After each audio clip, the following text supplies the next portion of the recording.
ফেরাউন এই নামটা শুনলেই কেমন যেন চোখের সামনে ভেসে ওঠে বিশাল পিরামিড, মানে অপার ক্ষমতা, ঐশ্বর্য, আবার একই সাথে অত্যাচার, অহংকার আর একটা ভয়ঙ্কর পরিণতির ছবিও মনে আসে, তাই না? যুগ যুগ ধরে এই চরিত্রটা কেমন যেন একটা রহস্য ধরে রেখেছে। একদম ঠিক বলেছেন।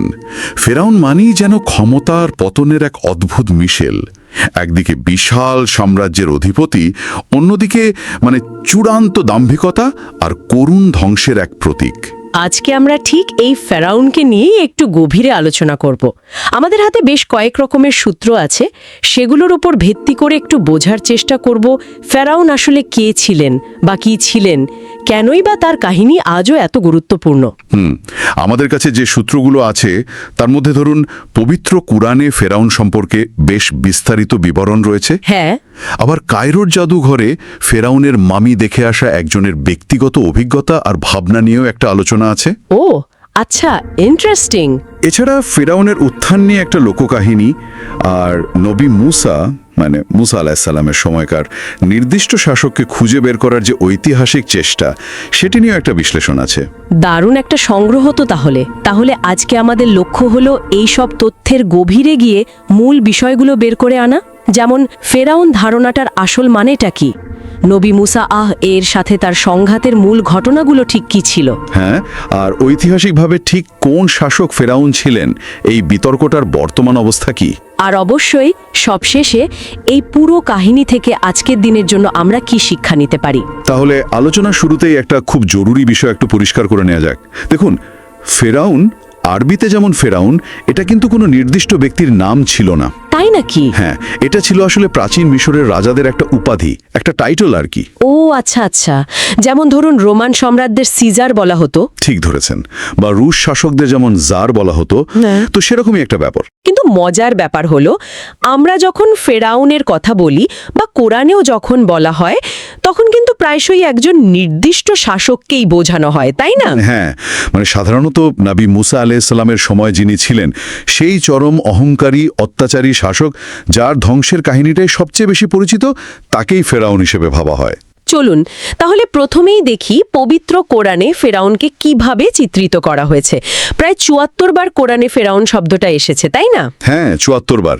আর সেখানে তাকে দেখানো হয়েছে একজন চরম অত্যাচারী, সীমালঙ্ঘনকারী এবং ভীষণ অহংকারী একজন শাসক হিসেবে। তার অধ্যত্বের মাত্রাটা তো সাংঘাতিক ছিল, নিজেকেই তো সে প্রভু দাবি করে বসেছিল। ঠিক, সূরা আন-নাজিয়াতের ২৪ নম্বর আয়াতে তার সেই কুখ্যাত উক্তি আছে না, আনা রব্বুকুমুল আলা, আমি তোমাদের সর্বোচ্চ পালনকর্তা। ভাবা যায়? এর চেয়ে বড় স্পর্ধা আর কি হতে পারে? কুরআনে বর্ণিত কাহিনীটা যদি আমরা একটু পরপর বলি, আল্লাহ তাআলা নবী মুসা আলাইহিসসালাম আর তার ভাই হারুন আলাইহিসসালামকে পাঠালেন ফেরাউনের কাছে, তাকে এক আল্লাহর দিকে ডাকার জন্য। হ্যাঁ, সূরা আন-নাজিয়াতের ১৭ নম্বর আয়াতে যেমনটা আছে, ফেরাউনের কাছে যাও, নিশ্চয়ই সেই সীমালঙ্ঘন করেছে। কিন্তু ফেরাউন তো সেই আহ্বান শোনেনি, উল্টো সে অধ্যত্ব দেখালো। শুধু শোনেইনি তা না, সে ভাবল মুসা বুঝি কোনো জাদুকর, তাই রাজ্যের সেরা জাদুকরদের ডেকে আনলো একটা প্রতিযোগিতার জন্য, মুসাকে সবার সামনে হেয় করবে আর কি। কিন্তু ফলাফল হলো ঠিক উল্টোটা। মুসা আলাইহিসসালামের লাঠি আল্লাহর হুকুমে বিশাল সাপ হয়ে গেল। আর সেই সাপ জাদুকরদের সব জাদু, সব কৌশল গিলে ফেলল। তখন তো জাদুকররা বুঝে গেল যে এটা কোনো সাধারণ জাদু নয়। একদম, তারা সাথে সাথেই বুঝল এটা আল্লাহর কুদরত, আর তারা তখন সিজদায় পড়ে ঈমান আনল। আর এতে ফেরাউন তো আরও রেগে গেল, ভীষণ ক্ষেপে গেল। সে তখন ওই জাদুকরদের হাত পা কেটে নির্মমভাবে হত্যা করল। কি ভয়ঙ্কর! আর বনি ইসরায়েলদের উপর তার অত্যাচার সে তো চলতেই ছিল। সূরা আল কাসাসের ৪ নম্বর আয়াতে যেমন আছে, সে তাদের পুত্র সন্তানদের হত্যা করত আর কন্যাদের জীবিত রাখত। এটা ছিল তার শাসনের এক নির্মম দিক। এরপর তো তার জাতির উপর আল্লাহর পক্ষ থেকে একের পর এক শাস্তিও এসেছিল। হ্যাঁ, এসেছিল। যেমন ধরুন বন্যা, পঙ্গপালের আক্রমণ, উকুন, ব্যাঙের উপদ্রব, এমনকি পানি রক্তের মতো হয়ে যাওয়া। সূরা আল আরাফের ১৩৩ নম্বর আয়াতে এই ৫টা গজবের কথা বলা আছে। কিন্তু এত কিছুর পরেও সে বা তার লোকেরা শিক্ষা নেয়নি। না, নেয়নি। তারা তাদের ভুল পথ থেকে ফেরেনি। অবশেষে আল্লাহর নির্দেশে নবী মুসা আলাইহিসসালাম যখন বনি ইসরায়েলদের নিয়ে রাতের আধারে মিশর ত্যাগ করলেন, খবর পেয়ে ফেরাউন তার বিশাল সৈন্যবাহিনী নিয়ে তাদের পিছু ধাওয়া করল। তারা যখন লোহিত সাগরের তীরে পৌঁছাল, সেই বিখ্যাত ঘটনা। হ্যাঁ, আল্লাহর হুকুমে সাগরের পানি 2 ভাগ হয়ে গেল, মাঝখানে শুকনো পথ তৈরি হল, বনি ইসরায়েল নিরাপদে পার হয়ে গেল। কিন্তু যখন অহংকারী ফেরাউন আর তার বাহিনী সেই পথে ঢুকল, ঠিক তখনই 2 দিকের পানি আবার জোড়া লেগে গেল। ফেরাউন তার বাহিনী সহ ওখানেই সলিল সমাধি লাভ করল। কিন্তু একটা আশ্চর্য ব্যাপার হলো, আল্লাহ তার মৃতদেহটা রক্ষা করেছিলেন, তাই না? হ্যাঁ, এটা খুবই গুরুত্বপূর্ণ একটা বিষয়। আল্লাহ তার দেহটা ডুবতে দেননি, ভাসিয়ে রেখেছিলেন, যাতে সে পরবর্তীদের জন্য একটা নিদর্শন হয়ে থাকে। সূরা ইউনুসের 92 নম্বর আয়াতে আল্লাহ সরাসরি বলছেনও সে কথা। অতএব আজকের দিনে আমি তোমার দেহকে রক্ষা করব, যাতে তুমি তোমার পরবর্তীদের জন্য নিদর্শন হয়ে থাকো। ঠিক একদম। আজও তো কায়রোর মিশরীয় জাদুঘরে বেশ কয়েকটি মামি আছে, যার মধ্যে কোনো একটিকে সেই ফেরাউনের মামি বলে ধারণা করা হয়। এটা যেন ইতিহাসের এক জীবন্ত সাক্ষী। তাহলে কুরআন থেকে ফেরাউনের কাহিনীর মূল শিক্ষাগুলো কি দাঁড়ায়? শিক্ষাগুলো খুবই স্পষ্ট। প্রথমত, অহংকার আর ক্ষমতার দম্ভ মানুষকে ধ্বংসের দিকেই নিয়ে যায়। দ্বিতীয়ত, আল্লাহর নিদর্শন আর আহ্বানকে প্রত্যাখ্যান করার পরিণাম ভয়াবহ। আর তৃতীয়ত, অন্যায়কারীর বিচার হয়তো দেরিতে হয়, কিন্তু আল্লাহর পাকড়াও অত্যন্ত কঠিন। সহিহ মুসলিমের হাদিসেও তো আছে, ফেরাউন আর তার মতো অত্যাচারীরা কিয়ামতের দিন সবচেয়ে কঠিন শাস্তি পাবে। এই মমি প্রসঙ্গেই আমাদের হাতে একটা সূত্র আছে, যেটা বেশ আকর্ষণীয়। সেখানে একজন বক্তা তার ব্যক্তিগত অভিজ্ঞতার কথা বলছেন। তিনি কায়রোর জাতীয় জাদুঘরে গিয়েছিলেন ফেরাউনের মমি দেখতে। হ্যাঁ, ওই সূত্রটিতে বক্তা মামিটিকে দ্বিতীয় রামসিস বা মিনেফতা রামসিস সানি বলে উল্লেখ করেছেন। তিনি কি বলতে চেয়েছেন মূলত? দেখুন, তার বর্ণনার মূল ফোকাসটা হলো ফেরাউনের অতীতের সেই প্রবল প্রতাপ, যার ধমকে নাকি পুরো মিশর কাঁপত, আর তার বর্তমান অবস্থা একটা মামিতে পরিণত হওয়া, মানে একটা শুটকির মতো অবস্থা আর কি। বক্তার নিজের ভাষায় বললে, আজকে ওরে শুটকি বানায় রাখছে কে? আল্লাহ। আচ্ছা, মানে ক্ষমতার পরিণতির বৈপরীত্যটা তুলে ধরা। ঠিক। এর মাধ্যমে তিনি বোঝাতে চেয়েছেন যে আল্লাহ ছাড় দেন, কিন্তু একেবারে ছেড়ে দেন না। তিনি নমরুদ আর আবু জাহালের উদাহরণও টেনেছেন, যারা একই রকম দাম্ভিকতার কারণে ধ্বংস হয়েছিল। ওই সূত্রটিতে কি আর কিছু বলা হয়েছে? হ্যাঁ, ওই সূত্রে ধর্মীয় কিছু বিধান, যেমন ধরুন চুরির শাস্তি হিসাবে হাত কাটার বিধান পালনের গুরুত্বের কথাও বলা হয়েছে, এবং বক্তা যুক্তি দিয়েছেন যে এটা সামাজিক শৃঙ্খলার জন্য জরুরি। তবে আমরা এই বক্তব্যটা শুধু তথ্য হিসেবেই উল্লেখ করছি, এর পক্ষে বা বিপক্ষে কোনো অবস্থান নিচ্ছি না। অবশ্যই মূল বিষয় হল, বক্তা ফেরাউনের মমির উদাহরণ ব্যবহার করে দুনিয়ার ক্ষমতার নশ্বরতা আর আল্লাহর ক্ষমতার বিশালত্ব বোঝাতে চেয়েছেন। একদম। বেশ, এই গেল কুরআন এবং একটি ব্যক্তিগত অভিজ্ঞতার বয়ান। এবার চলুন একটু অন্যরকম গল্প শোনা যাক। ফেরাউনকে নিয়ে তো লোকমুখে অনেক কাহিনীও প্রচলিত আছে। আমাদের আরেকটা সূত্র থেকে সেরকমই একটা লোককাহিনীর কথা জানা যায়, যা তার উত্থানের এক অভাবনীয় চিত্র তুলে ধরে। গল্পটা নাকি বলে তিনি মিশরের স্থানীয়ই ছিলেন না। হ্যাঁ, এই লোককাহিনীটা বেশ নাটকীয়, কিন্তু গল্পটা অনুযায়ী ফেরাউন ছিলেন আসলে একজন ভিনদেশী যুবক। ভাগ্যের খোঁজে ঘুরতে ঘুরতে মিশরের দিকে আসছিলেন। আচ্ছা। পথে হামান নামের তার এক পুরনো বন্ধুর সাথে দেখা হয়। দুজনে মিলে মিশরে পৌঁছান। মিশরে এসে তিনি একদম সাধারণ একটা কাজ পান, কবরস্থানের দারোয়ান বা রক্ষক। বলেন কি, কবরস্থানের দারোয়ান থেকে রাজ্যের বাদশাহ? এটা কিভাবে হলো গল্প অনুযায়ী? এখানেই তো গল্পের আসল মজা। তিনি ছিলেন অসম্ভব ধূর্ত। দারোয়ানের দায়িত্বে থাকাকালীন তিনি একটা নতুন নিয়ম চালু করলেন। কি নিয়ম? নিয়মটা হলো, কবরস্থানে প্রতিটি লাশ দাফন করতে হলে মৃতর পরিবারকে একটা করে সোনার মুদ্রা খাজনা হিসেবে দিতে হবে। ওহ! আর ঠিক সেই সময়েই মিশরে ধরুন কলেরা বা এই জাতীয় কোনো মহামারী দেখা দিল। প্রতিদিন প্রচুর লোক মারা যেতে লাগলো। ফলে কি হলো, অল্প সময়ের মধ্যেই তিনি বিপুল সোনার মুদ্রার মালিক হয়ে গেলেন। বাহ, সংকটকে সুযোগে পরিণত করার দারুণ উদাহরণ, যদিও এটা লোককথা। আচ্ছা, তারপর? তারপর আসে তার জনপ্রিয় হয়ে ওঠার পালা। রাজ্যের যিনি বাদশাহ ছিলেন তিনি প্রজাদের উপর বকেয়া খাজনার জন্য খুব চাপ দিচ্ছিলেন। তখন এই ব্যক্তি যিনি এখন বিশাল ধনী তিনি এগিয়ে এলেন। তিনি সমস্ত প্রজার বকেয়া খাজনা নিজের পকেট থেকে শোধ করে দিলেন। বলেন কি, রাতারাতি তো তাহলে হিরো হয়ে গেলেন। একদম, জনগণের নয়নের মণি, মহান দাতা হিসাবে পরিচিতি পেয়ে গেলেন। বোঝাই যাচ্ছে এরপর ক্ষমতায় যাওয়ার পথটা সহজ হয়ে গেল। গল্প অনুযায়ী ঠিক তাই।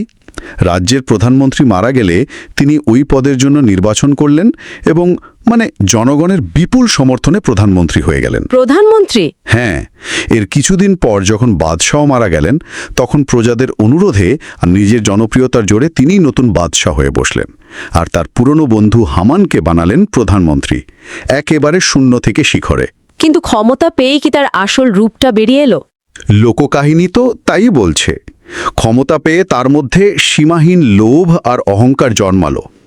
তিনি নিজেকে শুধু শাসক নয়, রীতিমতো খোদা বা ঈশ্বর হিসেবে প্রতিষ্ঠা করার পরিকল্পনা করতে লাগলেন।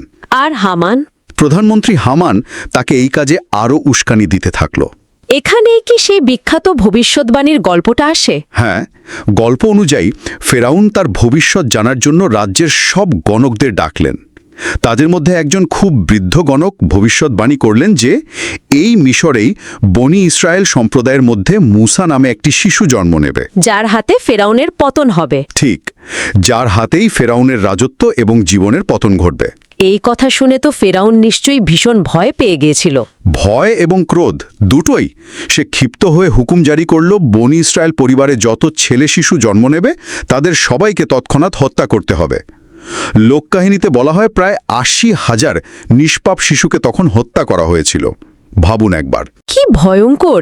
কিন্তু এত কিছুর পরেও তো মুসা আলাইহিসসালামকে তিনি মারতে পারলেন না। তিনি তো তার মায়ের কোলেই নিরাপদে বেড়ে উঠেছিলেন। এমনকি শোনা যায় ফেরাউনের ঘরেও আশ্রয় পেয়েছিলেন। এখানেই তো আসল কথা। এটাই তো ঐশ্বরিক পরিকল্পনার মাহাত্ম্য। মানুষ যতই ষড়যন্ত্র করুক না কেন, আল্লাহর পরিকল্পনার কাছে তা ব্যর্থ হতে বাধ্য। এই লোককাহিনীটা একদিকে যেমন ফেরাউনের উত্থান আর চরম নিষ্ঠুরতার ছবি আঁকে, তেমনি এটাও দেখায় যে আল্লাহ যাকে রক্ষা করতে চান পৃথিবীর কোনো শক্তি তার কোনো ক্ষতি করতে পারে না। লোককাহিনীটা সত্যি বেশ আকর্ষণীয়, নাটকীয়তায় ভরা। কিন্তু এবার ফেরা যাক ইতিহাসের দিকে। যেহেতু আমরা শুরুতেই জানলাম ফেরাউন একটা উপাধি ছিল, তাহলে খুব স্বাভাবিকভাবেই প্রশ্ন আসে, নবী মুসা আলাইহিসসালামের সময়কার নির্দিষ্ট শাসক কে ছিলেন? ঐতিহাসিক আর প্রত্নতাত্ত্বিকরা এই রহস্যের সমাধানে কি বলেন? এটা নিয়ে তো অনেক বিতর্ক আছে, তাই না? হ্যাঁ, এটা একটা বিরাট চ্যালেঞ্জিং প্রশ্ন এবং ঐতিহাসিকদের মধ্যে বেশ বড় বিতর্কের বিষয়। কারণ ফেরাউন যেহেতু একটা পদবি, ঠিক কোন নির্দিষ্ট ফেরাউন কোরআনে বা অন্যান্য ধর্মগ্রন্থে বর্ণিত ঘটনাগুলোর সাথে সরাসরি যুক্ত ছিলেন তা নিশ্চিতভাবে বলাটা খুব কঠিন। বিভিন্ন সময়ে বেশ কয়েকজন ফেরাউনের নাম প্রস্তাব করা হয়েছে, কিন্তু কোনোটি সর্বসম্মতভাবে গৃহীত হয়নি। বিতর্ক রয়ে গেছে। কাদের কাদের নাম এসেছে এই তালিকায়, আর তাদের দাবির পেছনে যুক্তি বা দুর্বলতাগুলো কি কি? যেমন ধরুন, প্রথম দিকের একজন ইহুদি ঐতিহাসিক ছিলেন জোসেফাস। তিনি দাবি করেছিলেন প্রথম আহমস ছিলেন সেই ফেরাউন। আচ্ছা। কিন্তু আধুনিক ঐতিহাসিকরা মনে করেন এই দাবির পেছনে নিরেট ঐতিহাসিক প্রমাণের চেয়ে রাজনৈতিক উদ্দেশ্যই হয়তো বেশি ছিল। মিশরে ইহুদিদের প্রাচীন বসতি প্রমাণ করার একটা চেষ্টা আর কি। তাছাড়া আহমস মূলত দক্ষিণ মিশরে রাজত্ব করতেন, আর বনি ইসরায়েলদের বাস ছিল উত্তর মিশরের গোশেন প্রদেশে। এই ভৌগোলিক দূরত্বটাও একটা প্রশ্ন তৈরি করে। ও আচ্ছা, তাহলে আহমসের দাবিটা খুব একটা শক্ত নয়। আর কার নাম এসেছে? আরেকজন গবেষক একসময় দ্বিতীয় থুতমোসের কথা বলেছিলেন। তার কারণ হিসেবে দেখানো হয়েছিল যে তার মমিতে এক ধরনের চর্মরোগের চিহ্ন পাওয়া গেছে। চর্মরোগ? হ্যাঁ, যা তাওরাতে বর্ণিত শাস্তির সাথে কিছুটা মিল পাওয়া যায় বলে তিনি মনে করেছিলেন। কিন্তু সমস্যা হলো একই রকম ত্বকের সমস্যা পরবর্তী আরও কয়েকজন ফারাওর মমিতেও দেখা গেছে। তাই শুধু এই একটা লক্ষণের উপর ভিত্তি করে তো নিশ্চিত সিদ্ধান্তে আসা যায় না। এটাও ঠিক। তাহলে এই সূত্রটাও যথেষ্ট না। আর কেউ তৃতীয় থুতমোসের নামও কেউ কেউ বলেছেন, কিন্তু ঐতিহাসিক দলিলপত্র থেকে জানা যায় তিনি তুলনামূলকভাবে একজন বিনয়ী এবং বিচক্ষণ শাসক ছিলেন। তার সময়ে নিজেকে খোদা বা ঈশ্বর হিসাবে দাবি করার মতো চরম দাম্ভিকতার তেমন কোনো জোরালো প্রমাণ পাওয়া যায় না, যা কিনা কুরআনে বর্ণিত ফেরাউনের মূল চরিত্রের সাথে ঠিক মেলে না। আচ্ছা, আর ওই যে মনোবিজ্ঞানী সিগমুন্ড ফ্রয়েড, তারও তো একটা বেশ অন্যরকম তত্ত্ব ছিল শুনেছি। হ্যাঁ, ফ্রয়েডের তত্ত্বটা বেশ আলোড়ন তুলেছিল, কিন্তু সেটা খুবই বিতর্কিত। তিনি বলেছিলেন তুতানখামুন ছিলেন সেই ফেরাউন আর নবী মুসা ছিলেন আসলে একজন মিশরীয় অভিজাত। বলেন কি? কিন্তু এই তথ্য ইতিহাস এবং ধর্মীয় বর্ণনার মূল স্রোতের সাথে একেবারেই মেলে না। কোরআন এবং বাইবেল দুটোতেই স্পষ্ট যে মুসা আলাইহিস সালাম বনি ইসরায়েল বংশেরই ছিলেন। তাছাড়া তুতানখামুনের মৃত্যু কিভাবে হয়েছিল তা নিয়ে কিছু বিতর্ক থাকলেও তিনি যে পানিতে ডুবে মারা যাননি সেটা প্রায় নিশ্চিত। তার মমিতে মাথায় আঘাতের চিহ্ন পাওয়া গেছে। তার মানে দাঁড়াচ্ছে এই প্রথম দিকের দাবিগুলো আহমোস, দুই তুতমোস, তুতানখামুন এগুলোর কোনোটার পক্ষে খুব শক্ত প্রমাণ নেই। বেশ, তাহলে সবচেয়ে জোরালো সম্ভাবনা কার দিকে? মনে হচ্ছে এখানে এই বিষয়টা সবচেয়ে আকর্ষণীয় হয়ে উঠছে। হ্যাঁ, ঠিক ধরেছেন।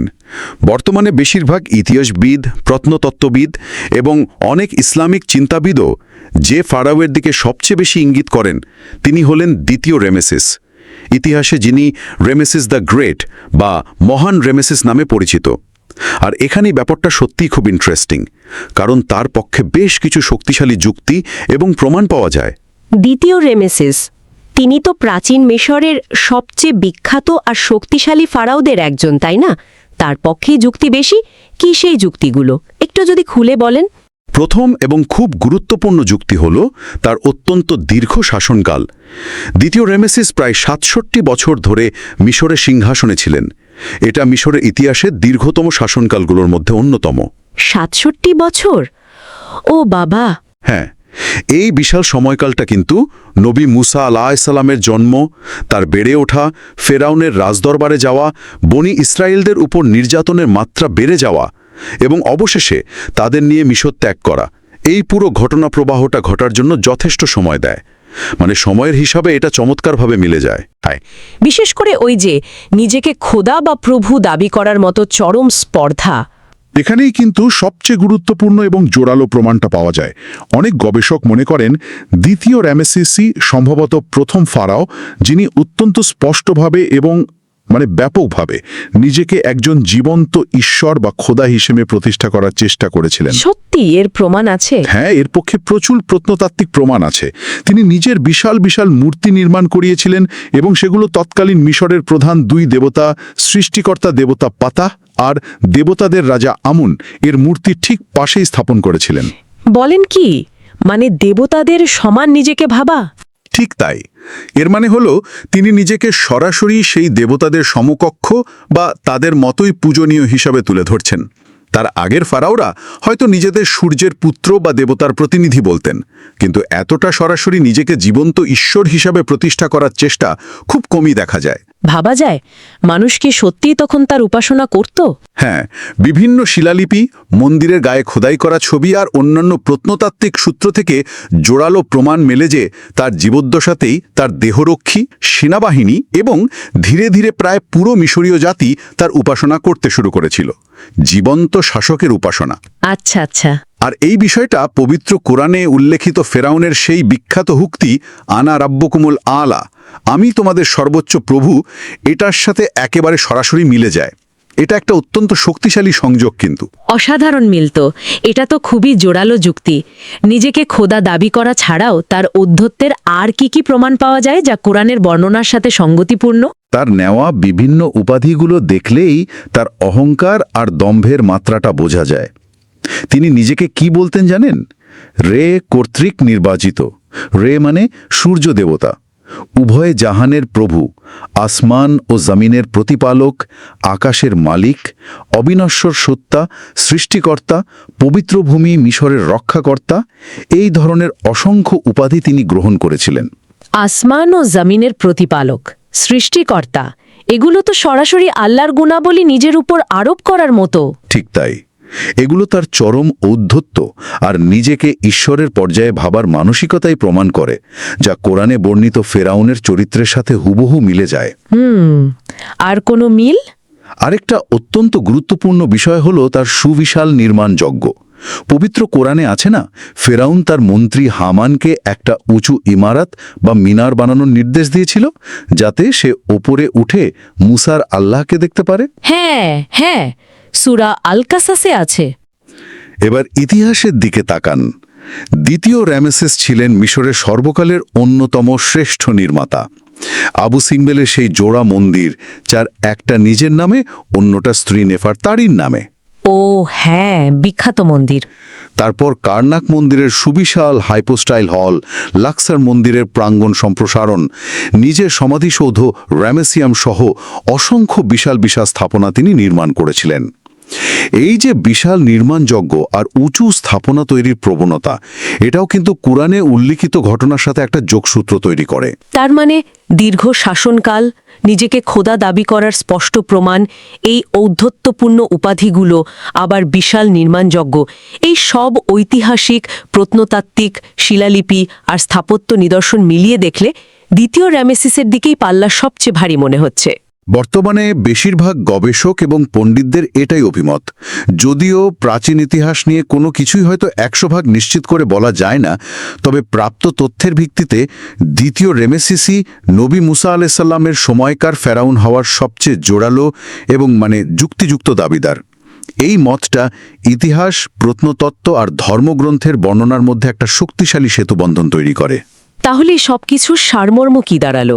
আমরা দেখলাম ফেরাউন আসলে কোনো নির্দিষ্ট নাম নয়, বরং একটা রাজকীয় উপাধি ছিল।